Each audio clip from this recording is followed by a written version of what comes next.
नमस्कार लाडक्या बहिणींनो, लाडक्या बहिणींसाठी एक अत्यंत आणि महत्त्वाची बातमी आजच्या व्हिडिओच्या माध्यमातून आपण पूर्ण जाणून घेणार आहोत। माजी मुख्यमंत्री लाडकी बहीण योजनेचे जे नवीन नेम आणि नवीन अपडेट आपल्या समोर आलेले आहेत, ती अपडेट आपण जाणून घेणार आहोत। होय, या राज्य सरकारकडून आपल्याला एक ई-KYC प्रक्रियेची शेवटची अंतिम तारीख आपण करण्यात आलेली आहे।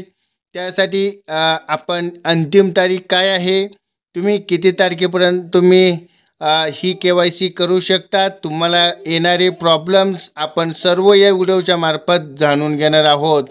चॅनलवरती नवीन असाल तर चॅनलला सबस्क्राईब करायला विसरू नका। व्हॉट्सअप चॅनल आहे, व्हॉट्सअप चॅनल तुम्ही जॉईन केलं नसेल त्यामध्ये तुम्हाला डिस्क्रिप्शन बॉक्समध्ये लिंक दिली आहे, तेथे जाऊन तुम्ही जॉईन करू शकतात। जर तुमची ई-KYC अजून बाकी असेल तर तुम्ही ही बातमी नक्की शेवटपर्यंत बघा, म्हणजे तुम्हाला किती दिवस आहेत, ई-KYC करण्यामध्ये तुम्हाला काय प्रॉब्लेम येत आहेत, सर्व या व्हिडिओच्या मार्फत आपण जाणून घेण्याचा प्रयत्न करणार आहोत। तर या योजनेची पारदर्शकता जाणण्यासाठी आपल्याला एक लाभ भेटणाऱ्या थेट खात्यात देणाऱ्या सरकारनं ई-KYCची प्रक्रिया सुरू केलेली आहे। आपल्याला तर माहीत आहे, ही सुविधा 18 सप्टेंबर 2000 पासून सुरुवात झालेली आहे।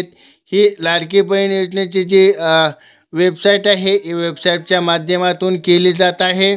सरकारकडून सुरुवात असलेल्या प्रक्रिया 2 महिने कालावधी आता दिला होता, म्हणजे तरी ही लाडक्या बहिणींना आता नोव्हेंबर 2025 तुमची ई-KYC प्रक्रिया पूर्ण अत्यंत आवश्यक आहे, तरच तुमच्या 1500 रुपये पुढचा हप्ता तुम्हाला मिळणार आहे।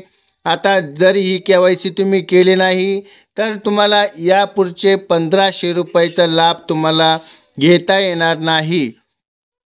त्यासाठी तुम्हाला हा व्हिडिओ शेवटपर्यंत बघा। शेवटची अंतिम तारीख काय आहे आणि पाहायला गेले ते 1 महिना OTP बरेच काही प्रॉब्लेम आपल्याला फेस करावे लागलेले आहेत।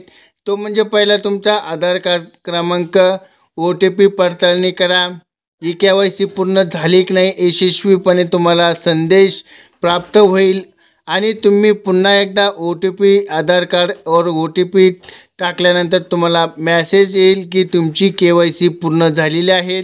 लवकरात लवकर KYC पूर्ण करून घ्या, तुम्हाला लवकरच हा पुढचा हप्ता तुम्हाला जमा होणार आहे। सरकारकडून सांगण्यात आलेले आहे की अजून लाभार्थी KYC पूर्ण केली नाहीत, त्यामुळे ज्यांना बहिणीची प्रक्रिया बाकी आहे त्याने ताबडतोब ई-KYC पूर्ण करावी। आपल्याकडे ही मोठी आदित्यताई तडकरी यांनी आपल्याला या माध्यमातून कळवण्याचं सांगण्यात आलेलं आहे। तर बहिणींनो, ही होती आपली एक लाडकी बहीण योजनेची एक ई-KYC संदर्भात शेवटची अपडेट। आपण पुढच्या महिन्यापर्यंत लवकरात लवकर KYC करून घ्या। हा व्हिडिओ जास्तीत जास्त महिलांना शेअर करा। व्हिडिओ आवडला असेल तर व्हिडिओला लाईक करा।